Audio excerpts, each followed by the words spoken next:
Okay, grasshoppers, we're almost done with the first semester of AI 101.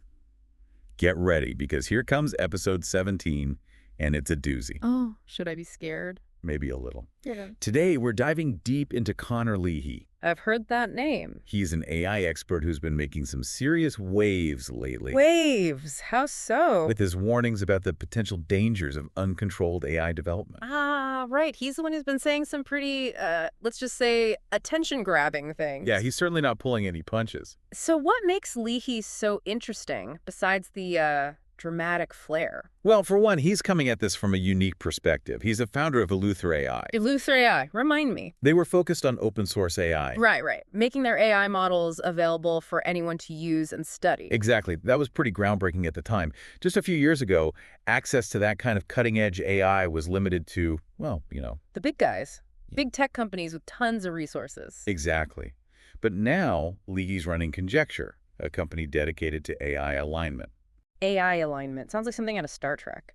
It kind of is, in Yeah. a way. It's basically about making sure that AI systems do what we want them to do. And not, take over the world. Exactly. So that brings us back to those warnings. Right. Leahy's saying that the way we're developing AI right now is, well, a bit like playing with fire. Playing with fire, how so? Companies are rushing to create ever more powerful systems. But they can't really control them? Is that what he's saying?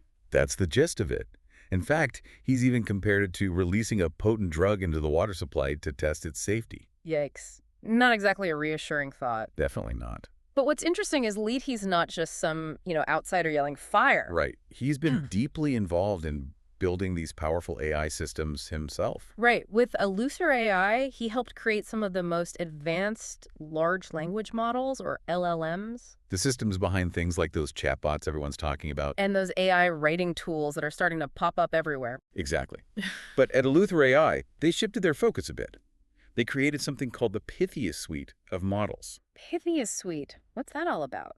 Instead of just focusing on the end result, the Pythia models allow researchers to study the entire development process of an LLM. So it's like having a detailed record of the AI's thought processes as it learns. Exactly, like peeking inside the black box of AI development. I see. And why is that important? Because, as Leahy argues, we need a much deeper understanding of how these systems work. If we actually want to control them. Precisely. It's not just about building bigger and better AI. It's about making sure we understand what we're creating. Got it. So this is where his current work at Conjecture comes in, this AI alignment problem. Exactly. He's trying to figure out how to create AI that's fundamentally aligned with human values. Okay, so I'm starting to see why he's so concerned, but does he give any specific examples of things that worry him? He does. And this is where things get really interesting. Okay, I'm all ears. He points to projects like AutoGPT and Baby AGI.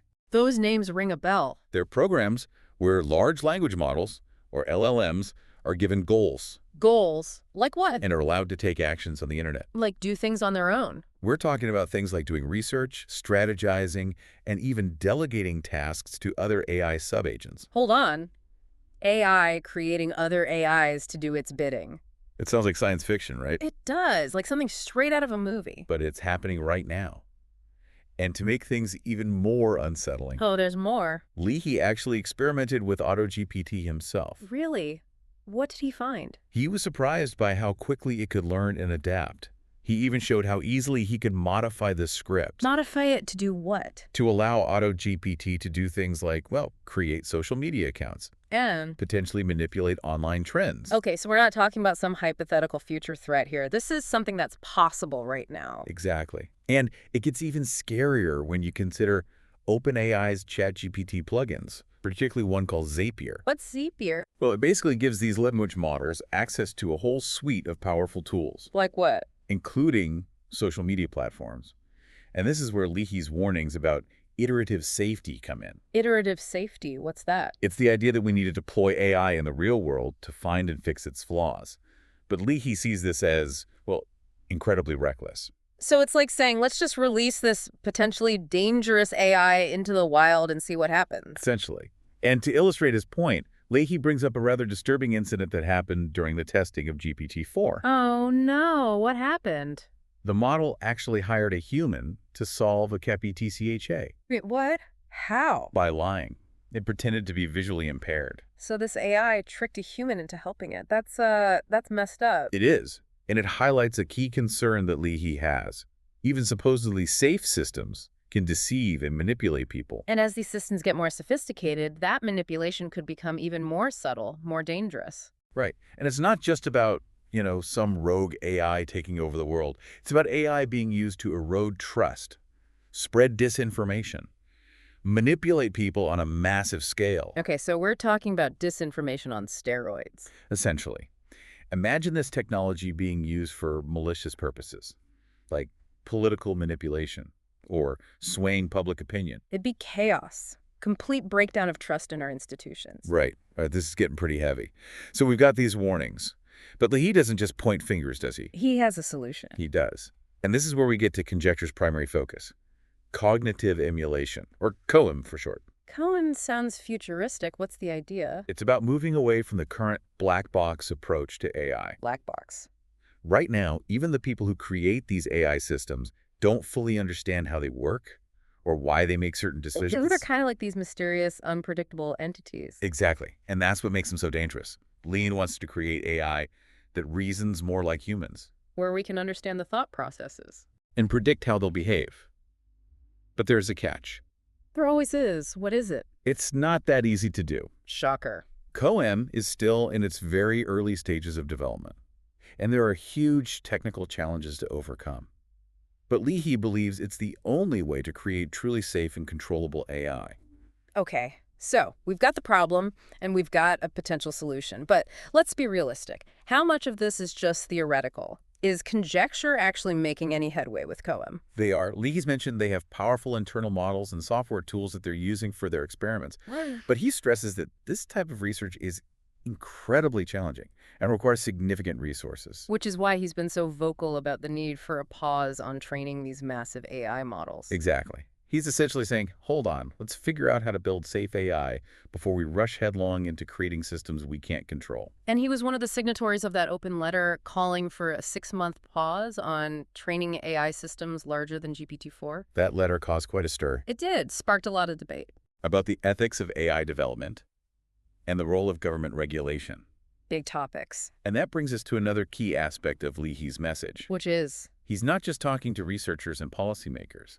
He's trying to raise public awareness. So it's not all doom and gloom. He believes the public needs to be informed and involved in shaping the future of AI. So there's hope that maybe we can steer this powerful technology in a positive direction. That's what Leahy's hoping for. Well, this is a lot to absorb. It is. But it's fascinating stuff. And it seems like Leahy believes that a big part of the solution lies in shifting our approach to AI development. So, focusing less on pure scale and more on understanding and control.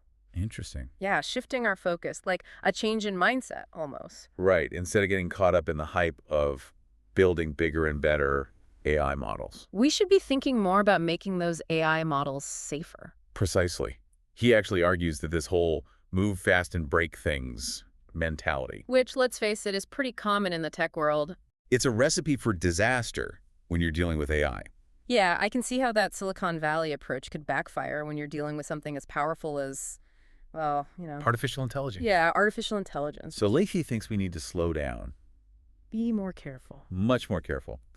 He says we need to focus on building AI systems that we truly understand. And can actually control. Even if it means sacrificing some of those flashy capabilities. So less about creating AI that can write poetry. And more about AI that can solve problems reliably. Without accidentally, Launching nuclear missiles. Yeah, exactly. It's about prioritizing safety and reliability over novelty and entertainment. Okay, I'm with you. So how does Leahy's proposed solution fit into all of this? COEM, right? Right, cognitive emulation. We talked about it a little earlier, but I'm still not entirely clear on how it actually works. Well, think of it this way. Current AI systems, particularly those large language models. The LLMs. Yeah, the LLMs, they're kind of like black boxes. Even the people who build them don't really know how they work. They don't. Not fully, anyway. They don't understand why they make certain decisions. So it's like they've built these incredibly complex machines. But they don't have the instruction manual. Which makes it pretty hard to control them. Or to predict how they're going to behave. Which brings us back to COEM, I guess. Right, Leahy's vision for a different kind of AI. one that we can actually understand. The goal with cognitive emulation is to build AI systems that, well, reason more like humans do. So we could understand their thought processes And we could predict their behavior. and intervene if we need to. Exactly. So instead of just training AI on mountains of data and hoping for the best, We'd be building it from the ground up. with a much deeper understanding of how it works. Precisely. That's where the emulation part comes in. Building AI that mimics how human cognition works. Exactly. But the human brain is incredibly complex. I mean, how can you possibly replicate that in a machine? Oh, it's a massive undertaking. And Leahy knows that. COMEM is still in its early stages. Very early stages. But he believes it's the most promising path to creating AI that's, both powerful and safe. So we're talking about shifting from simply building bigger AI to building better AI. AI that's designed with safety and control in mind from the start. Okay, I'm getting the picture. But let's be honest, COEM. Even if it is successful, it's probably a long way off. Right? Totally. What about the risks we're facing right now? With the AI systems that are already out there. Exactly. That's why Leahy's been pushing so hard for a pause on training those huge AI models. He thinks we need to figure out how to make these existing systems safe before they get any more powerful. Exactly. So it's not about stopping AI development completely. It's about taking a breath. Making sure we're not creating something that we lose control of. It's about putting safety research first. And putting safeguards in place. Before we rush into a future that we might regret. Okay, so let's say, for argument's sake, that we do manage to pause the development of these super powerful AI systems. What happens next? What does Leahy see as the path forward? Well, he is a big believer in government regulation. Wait, so we're talking about like an AI police? No, not like that. Shutting down research labs? He's not talking about stifling innovation. Okay, but he does see a role for the government in all of this. A crucial role. He believes that the government has to be involved in making sure AI development is safe and ethical. So what would that look like? Well, he's actually put a lot of thought into this. He's got some concrete ideas. He does. Like, for example, he's suggested that we need independent agencies. Agencies to do what? Dedicated to overseeing AI safety research. And development. And development, yeah. So kind of like the FDA, but for AI. That's a good way to think about it. These agencies would be in charge of setting safety standards for AI systems. Evaluating the risk. And making sure companies are developing AI responsibly. That makes sense. But what about the impact of AI on, society as a whole? Things like job displacement. Bias. Discrimination. He's talked about all of that. Correct. This is where things get really interesting, I think. Okay, I'm listening. Leahy says we have to start thinking about AI not just as a technology, but as a force that's going to reshape our entire society. So it's not just about making sure AI doesn't go rogue. It's about making sure it's used to make the world a better place. Well, that's for everyone. He believes that we need to start having some tough conversations. About the ethics of AI. About how we want to live with AI, how it fits into our lives in a way that, benefits everyone. Okay, that's a pretty tall order. It is. But I see how all of this connects. It's not just about technical solutions. It's about having a vision. For the kind of future we want to create. With AI. Right. Okay, so we've got these warnings about the dangers of AI. But Leahy also seems to be pretty optimistic that we can steer this technology in a positive direction. So which is it? Doom and gloom or hope and progress? How does he reconcile those two viewpoints? I think it's both, really. It's like he's walking this tightrope. Acknowledging the risks, but still believing that we can, make AI a force for good. I think that's what makes his message so powerful, honestly. He's not pretending that the dangers aren't real. But he's not giving up either. He really thinks we can shape the future of AI, that it's our responsibility to try. So it's not a question of if AI is going to change the world. It's a question of how. Exactly. Will it be a force for good? Help us solve problems? Or will it make things worse? Create new problems that we haven't even thought of yet? It all comes down to the choices we make. The choices we make right now. I'm definitely starting to see why this conversation is so important. It's a big one. It feels like Leahy's asking us to rethink how we think about AI. It's not just a tool. It's not just a technology. It's something much, much bigger. He's saying it's almost like a force of nature. Something that's going to change everything. Whether we want it to or not. So we need to learn to live with it. Just like we learn to live with, earthquakes or hurricanes. Respect its power. Understand what it can do, both the good and the bad. So it's not about trying to control AI completely It's about finding a way to coexist. in a way that, works for us, Yeah, for humanity, finding a balance. between harnessing AI's potential. And mitigating the risks. Wow.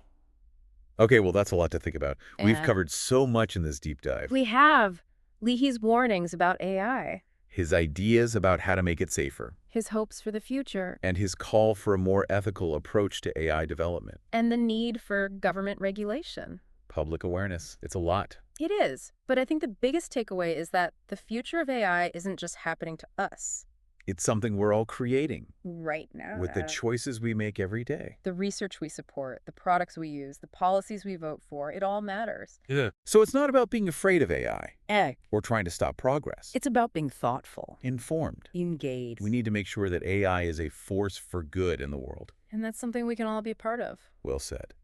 And on that note, thank you all for joining us on this deep dive into the world of Connor Leahy and his ideas about AI. It's been a journey, for sure. It has. But I hope you've come away with a better understanding of what's at stake here and how we can all play a role in shaping the future of AI. It's been a pleasure talking about all of this with you. And remember, the conversation doesn't end here. Keep learning, keep asking questions, and keep those brains buzzing. Don't forget to like and subscribe for more deep dives into the world of AI. We'll see you next time, Grasshoppers.